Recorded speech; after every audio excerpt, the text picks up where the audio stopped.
এভাবে শরীয়তে ইজারা সিস্টেমকেও বৈধতা দিয়েছেন। ইজারা ইজারা কোনটা? লিজ। স্বতন্ত্র আমরা যেটা বলি লিজ, লিজ এটা বৈধ। বলেন আপনি যে সামনে যে কিছু বাগান, এই কিছু বাগানটা আমি 10 বছরের জন্য 50 লাখ টাকা দিয়ে কিনে নিলাম। 10 বছরের জন্য কত টাকা দিয়ে? 50 লাখ টাকা। 10 বছর শেষ, আমার টাকাও শেষ, ওনার বাগান মনে পেয়ে গেল। এখন আপনার করি কেমনে? বন্ধক, বন্ধক সিস্টেম আমরা করি। এসপি 10 বছর এটা বন্ধক নিলাম 5 লাখ টাকা দিয়ে। 5 লাখ টাকা আমি আমার ওরা ফল বাগান আমার কাছে থাকবে, আমার টাকা ওনার কাছে থাকবে।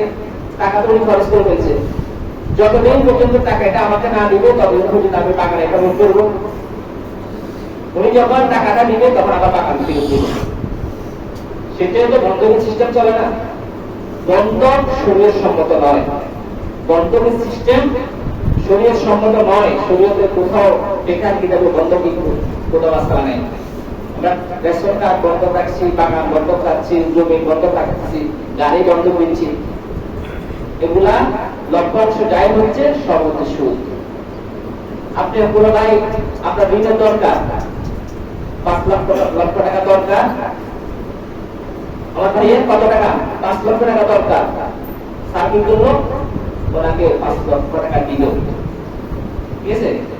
5 লক্ষ টাকা যে দিল, এটা সিকিউরিটি কি?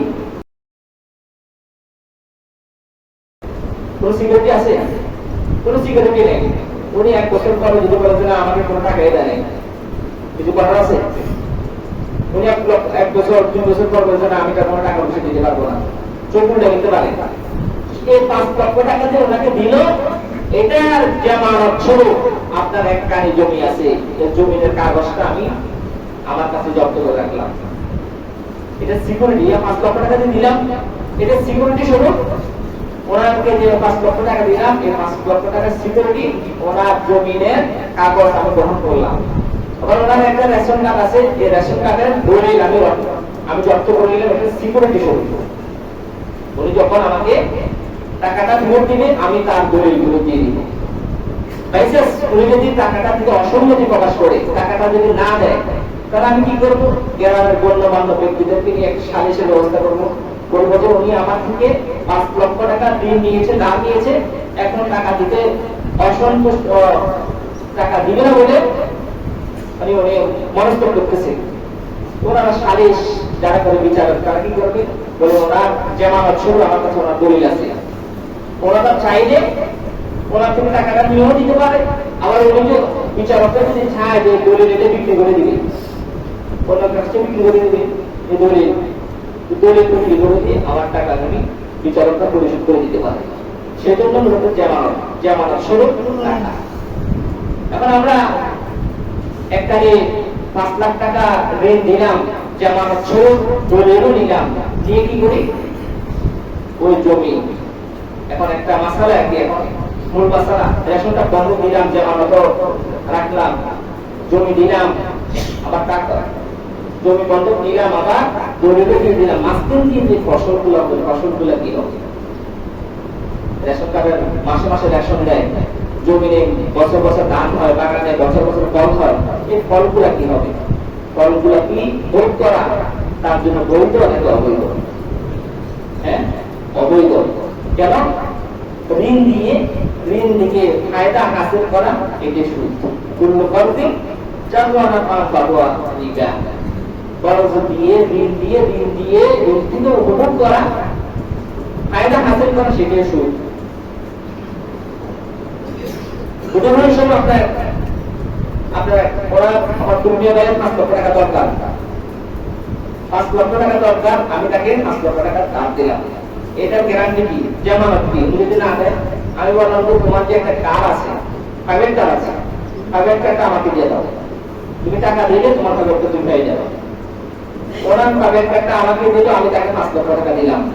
বাইরে দিয়ে যখন আনলাম, আমার ছেলে মেয়ে প্রাইভেট কার্ড থেকে খুশি, বাবা আমি যাচ্ছি, বাবা আমি যাচ্ছি, আগুন হয়ে গেছে, শুনতে না দেখছি, চলতে মন চায়। তো ছেলেদের আবদার রক্ষার্থে কি করলাম, কারোর মতো উঠাইলাম, একটু ধুয়ে আনলাম, যতটুকু সময় কারোর মতো অবস্থা করলাম, ওইটুকু সময় আমি সূর্যের সাথে অন্তর্ভুক্ত করলাম। যতটুকু সময় দাঁড়িয়ে আমি অবস্থান করছি, ততটুকুই আমি সঠিক কাজ করবার করলাম। তো এভাবে অন্যান্য মানুষের কাছে একটা রেশন আপনি প্রতি মাসে রেশন যখন আপনি ভোগ করবেন, যতই ভোগ করেন সবগুলো আপনার জন্য সুদ, দান ভোগ করবেন সব সুদ, ফল ভোগ করবেন সব সুদ।